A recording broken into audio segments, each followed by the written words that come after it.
High friends, welcome back to my channel Arha mom cooking. আজকের recipe Kashmiri আলুর দম। ভাত, পোলাও, রুটি, লুচি, পরোটা সব কিছুর সঙ্গে খুবই ভালো লাগে খেতে। দেখেই বুঝতে পারছেন কতটা মজার হয়েছে খেতে।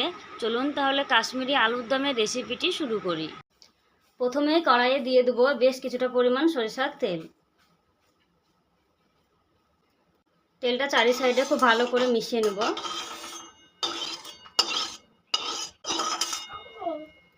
আমি আগে থেকে আলুগুলোকে সিদ্ধ করে নিয়েছি। সিদ্ধ করে লবণ, হলুদ আর লঙ্কার গুঁড়ো মাখিয়ে নিয়েছি।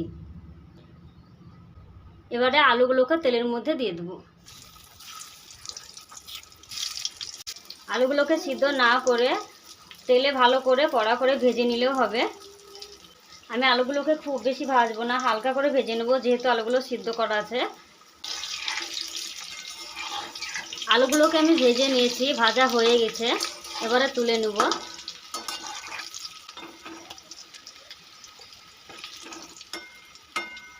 এবারে কিছুটা গোটা মশলা নিয়েছি গোটা জিরে, দারুচিনি, এলাচ, দুটো শুকনো লঙ্কা, লবঙ্গ, গোলমরিচ আর তেজপাতা। এবার আমি গোটা মশলাগুলো দিয়ে দেবো। 1 চামচ দিয়ে দেবো ঘি। ঘিটা দিতে আমি আগে ভুলে গেছিলাম। ঘিটা দিলে খুব সুন্দর একটা ফ্লেভার আসে। গোটা মশলাগুলো কয়েক সেকেন্ড নাড়াচাড়া করে নেব।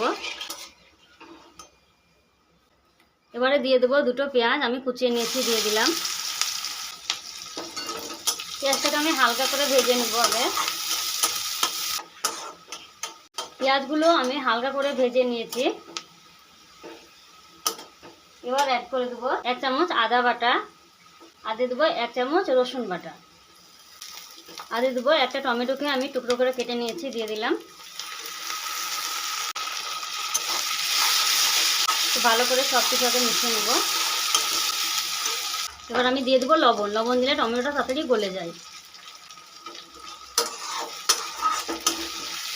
টমেটো, আদা ও রসুন বাটা খুব ভালো করে মিশিয়ে নিয়ে আমি কয়েক মিনিট ধরে রান্না করে নেব আগে। গ্যাসের ফ্লেমটা একদম লোতে করে দিয়েছি। ঢাকা দিয়ে টমেটোটাকে আর রসুনটাকে আমি একটু রান্না করে নেব।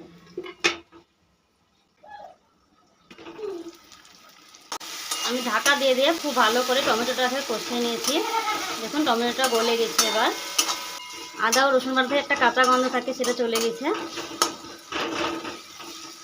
এবারে দিয়ে দেবো গুঁড়ো মশলা। এখানে নিয়েছি হলুদ গুঁড়ো, জিরে ও ধনিয়া গুঁড়ো, লঙ্কার গুঁড়ো, আর নিচে কাশ্মীরি লাল লঙ্কার গুঁড়ো।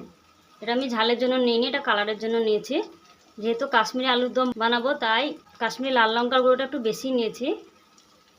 এবারে মশলাগুলো দিয়ে দেবো। মশলার প্লেটটা ধুয়ে আমি কিছুটা পরিমাণ জল দিয়ে দিলাম মশলাটাও কষানোর জন্য। এবারে সমস্ত মশলা খুব ভালো করে একসাথে কষিয়ে নেব।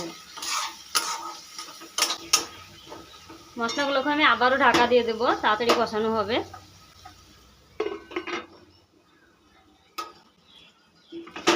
ঢাকা দিয়ে আমি মশলাটাকে কষিয়ে নিয়েছি। এবারে অ্যাড করে দেবো কাজু। আমি এখানে কিছুটা কাজু বেটে রেখেছিলাম, দিয়ে দিলাম। কাজু বাটাটা খুব ভালো করে মিশিয়ে নেব মশলার সঙ্গে। কাজুটাকে মিশিয়ে নিয়েছি। এবারে দিয়ে দেবো 2 চামচ মতো টক দই। টক দইটাকে আগে থেকে ফেটিয়ে নিয়েছিলাম, দিয়ে দিলাম। টক দই আর মশলা খুব ভালো করে মিশিয়ে নেব। যখনই কোনো টক দই দিবেন তখন গ্যাসের ফ্লেমটা একদম লোতে করে দিবেন, নইলে দানা দানা বেরিয়ে যাবে টক দইটা। গ্যাসের ফ্লেমটা একদম লোতে করে দিয়েছি। খুব ভালো করে আগে মিশিয়ে নেব। এবার আমি সমস্ত মশলা খুব ভালো করে একসঙ্গে আবারও কষিয়ে নেব। আমি 2-3 মিনিট ধরে মশলাটাকে খুব ভালো করে কষিয়ে নিয়েছি। মশলা থেকে তেল ছাড়তে শুরু করেছে।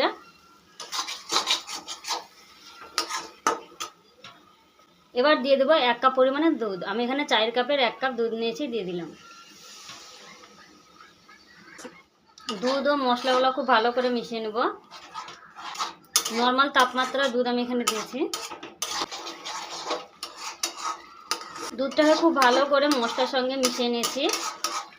সমস্ত মশলা এবার আমার কষানো হয়ে গেছে। এতে আর কোনো মশলা অ্যাড করব না। আগে থেকে ভেজে রাখা এবার আলুগুলো আমি দিয়ে দেবো। ভালো করে মশলার সঙ্গে আলুগুলোকেও মিশিয়ে নেব। এটা খুব সাবধানে করতে হবে, নইলে আলুগুলো ভেঙে যেতে পারে। আলু মশলা খুব ভালো করে মিশিয়ে নিয়েছি। এবারে যে পাত্রটাতে আমি আলুটা ভেজে রেখেছিলাম, তুলে রেখেছিলাম, সেই পাত্রটা ধুয়ে আমি কিছুটা পরিমাণ জল দিয়ে দেবো। আলুগুলো আরেকবার খুব ভালো করে মিশিয়ে নেব। এবারে আমি ঢাকা দিয়ে আরও কিছুক্ষণ রান্না করে নেব। আমি ঢাকা দিয়ে আরও 10 মিনিট মতো রান্না করে নিয়েছি।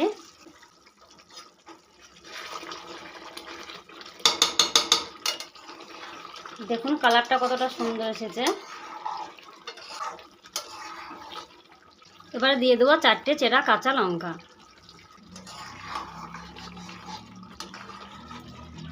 খুব ভালো করে আরেকবার নাড়াচাড়া করে নেব। কত সুন্দর মাখো মাখো হয়েছে দেখুন। তৈরি হয়ে গেল কাশ্মীরি আলুর দম।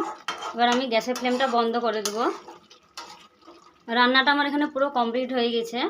দেখুন কালারটা কতটা সুন্দর এসেছে। এটা দেখতে যতটা সুন্দর, খেতে কিন্তু অনেক বেশি মজার হবে।